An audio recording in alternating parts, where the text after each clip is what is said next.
तलवारबाज बहू। बचपन का शौक समझ निक्की के घर वाले उसका एडमिशन फेंसिंग कोचिंग में करा तो देते हैं, पर कुछ सालों बाद वही शौक जब उसका जुनून और सपना बन जाता है तो सब उसके खिलाफ हो जाते हैं। और लड़की के हाथ में तलवार दो ना, अब मैडम तलवारबाज बनना चाहती है।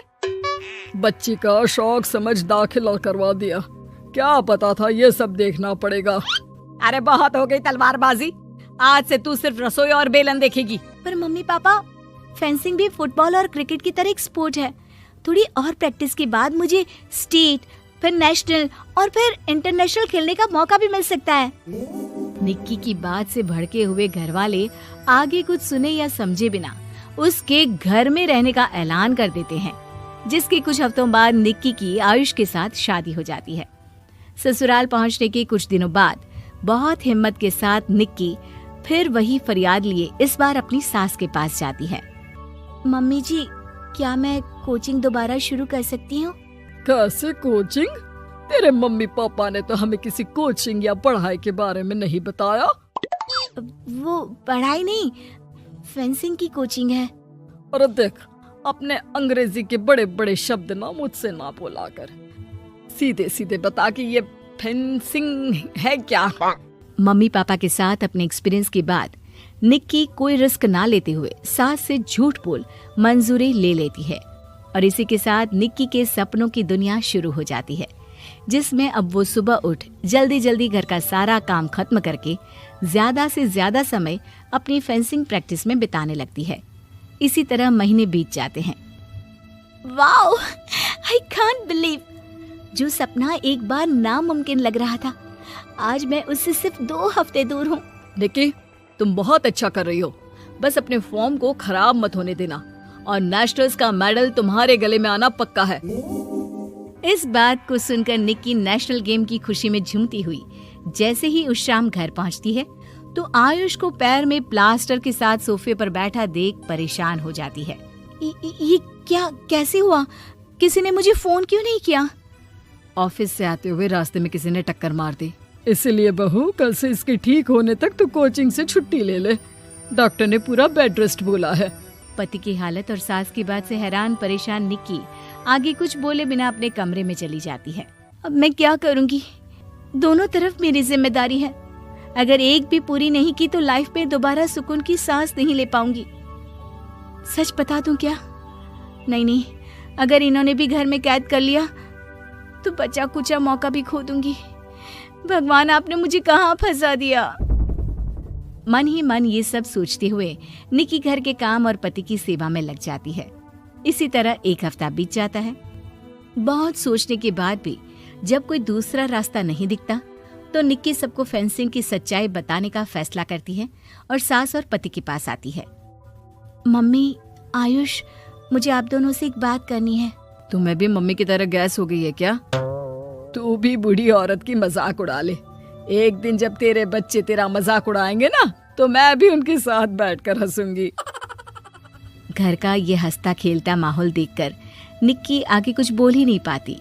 तभी गोलियां चलने की आवाज सुनकर सब डर जाते हैं और कुछ आतंकवादी घर में घुसकर सबको बाहर निकाल देते हैं, जहां उनके एरिया के बाकी सब लोग भी इकट्ठा होते हैं।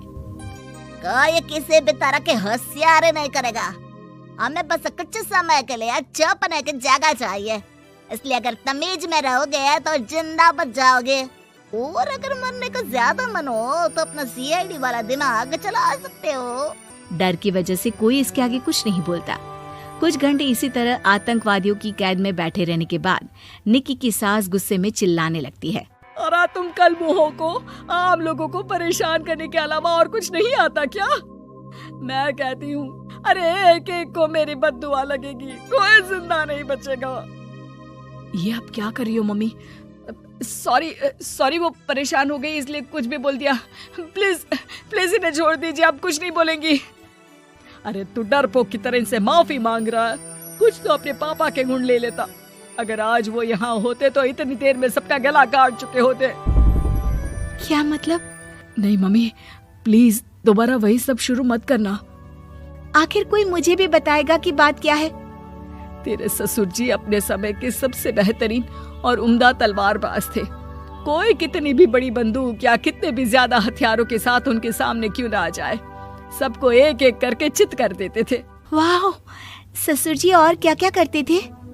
निक्की का इंटरेस्ट देख सास उसे ससुर जी और उनकी तलवारबाजी की कहानियां सुनाने लगती है, जिन्हें बहुत देर तक सुनने के बाद अपने आप को रोक ना पाते हुए निक्की आखिर उनसे तलवार के बारे में पूछ ही लेती है।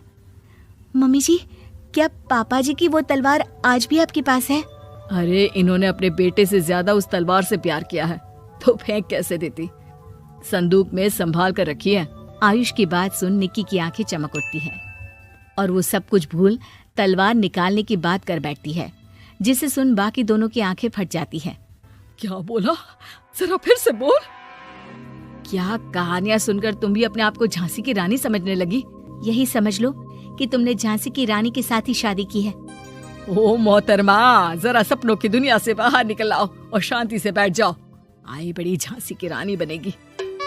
माहौल की गंभीरता और सास आयुष का रिएक्शन देख निक्की के पास उन्हें सच्चाई बताने के अलावा और कोई ऑप्शन नहीं बचता, इसलिए वो बिना कुछ सोचे समझे और देर किए उन्हें पूरी सच्चाई बता देती है, जिसे सुन दोनों भौंचक्के रह जाते हैं।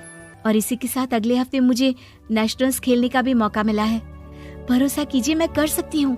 निक्की की बातों से अभी तक सदमे में बैठे आयुष और सास उनकी तबीयत खराब होने का बहाना बनाते हैं और दवाइयाँ लाने के बहाने घर के अंदर जाने की बात करते हैं, जिस पर एक आतंकवादी भी उनके साथ घर के अंदर जाता है। निक्की दवाइयाँ लेने के बाद बाथरूम का बहाना बनाकर सास के कमरे में पहुंच जाती है। अब क्या बाथरूम भी साथ चलोगे? यही कमरे में रुको। 5 मिनट में बाहर नहीं आई तो अंदर आकर सारी गालियां सिर में उतार दूंगा। निक्की बाथरूम के अंदर चली जाती है। अब क्या करूं? तलवार कैसे निकालूं? मुझे किसी भी तरह इससे छुटकारा पाना होगा। सोच निक्की, जल्दी कुछ सोच। कुछ देर परेशान बाथरूम में इधर से उधर घूमने के बाद निक्की की नजर फर्स्ट एड बॉक्स पर पड़ती है और वो तुरंत उसमें से कैंची निकालकर उसे छुपाते हुए चुपचाप बाहर निकल आती है। हो गया तुम्हारा सारा नाटक खत्म, अब चुपचाप ये दवाइयाँ उठाकर बाहर चलो।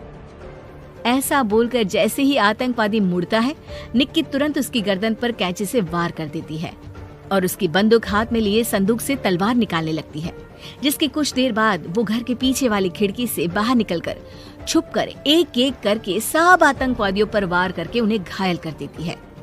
अब सारे पब्लिक की कैद में आ जाते हैं। ये सब देखकर आयुष और सास के साथ सारे लोग दंग रह जाते हैं। सास का सर गर्व से ऊंचा हो जाता है। मेरी बहू सिर्फ नेशनल्स नहीं, इंटरनेशनल भी खेलेगी। हाँ।